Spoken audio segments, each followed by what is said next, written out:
This is the story of an ancient Korean legend, a love that broke fate, and a war between two giant serpents that shook an entire city. Every 500 years, one girl is chosen by the heavens, not to live, but to sacrifice herself. Because inside her soul lives the power of a dragon. And if the wrong creature gets it, the entire world ends. But what happens when love defies destiny? Hundreds of years ago in ancient Korea, people believed in a mystical energy called Yuiju. Every 500 years, a girl is born with this power inside her. Now here's the twist. This power doesn't belong to humans. Two ancient serpents, called Amugis, are waiting for it. One is good. If it receives the power, it becomes a celestial dragon, a divine protector of the heavens. But the other one, Baraki, is pure evil. If he consumes it, he becomes unstoppable, and destroys the world. In the 16th century, a monk named Bochin trains a warrior, Haram, to protect a chosen girl named Naren. But something unexpected happens. They fall in love. When Baraki's army attacks their village, they run, until they reach a cliff. Now they have two choices. Let Naren be sacrificed, or let Baraki devour her. But they choose a third option. They doom together into the sea, breaking the cycle and forcing destiny to wait another 500 years. After forwarded in Los Angeles, the police begin investigating a massive mysterious mark that suddenly appears, as if created by a gigantic creature. A reporter named Ethan is also looking into the situation. However, government agents refuse to answer any questions and immediately ask him to leave.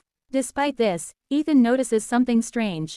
In the field, he finds a scale-like fragment buried in the ground. He realizes he has seen it before when he was a child, which triggers old memories. 15 years earlier, Ethan had gone to a local antique store with his father. His father was trying to sell a sword to the shop owner, Jack. While looking around, young Ethan notices a mysterious box that suddenly opens on its own, as if reacting to his presence. Inside is a large-scale fragment emitting a strange aura toward him. The shop owner senses something and pretends to have a heart attack. When Ethan's father leaves to get medicine, Jack reveals it was all an act so he could speak to Ethan alone. He tells him about Amugi, giant snakes that live in heaven. Every 500 years, one of them is rewarded for its good deeds and becomes a celestial dragon. To achieve this, the creature needs a magical object called Yoiju. Jack gives Ethan a protective locket and reveals that he is actually the reincarnation of the old master, while Ethan is Haram reborn. This is their second chance to fulfill the prophecy. Ethan must now find a girl named Sarah, who also has the dragon mark. Meanwhile, Sarah becomes increasingly anxious after seeing news about the mysterious destruction. She senses danger and tries to protect herself using ancient knowledge. Soon, Baraki arrives in the city, causing chaos and destruction. Sarah begins experiencing nightmares, and her birthmark starts causing her intense pain. She is taken to a hospital. Ethan tracks her down and, with the help of a doctor, manages to reach her. Baraki rises from beneath Los Angeles. Not alone, but with a terrifying army. The military attacks with tanks and helicopters. But it's useless. Buildings collapse. The sky fills with flying creatures. The city turns into a battlefield. They flee the city while being chased by the creatures. Along the way, they encounter Baraki's general and barely escape. As chaos spreads, the government begins to suspect Sarah and even considers killing her to stop the destruction. In one terrifying moment, Baraki wraps his massive body around a skyscraper. Like it's nothing, Ethan takes Sarah to a professor who helps her recover memories of her past life as Naren. As her memories return, her spiritual power awakens, but it also alerts Baraki to their location.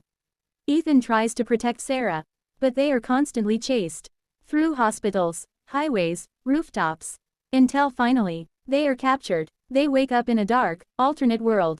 A massive fortress, a sacrificial altar, and Baraki waiting. As Baraki moves in to consume Sarah, a second serpent appears. The good Amugi. The two giants clash, biting, crushing, destroying everything.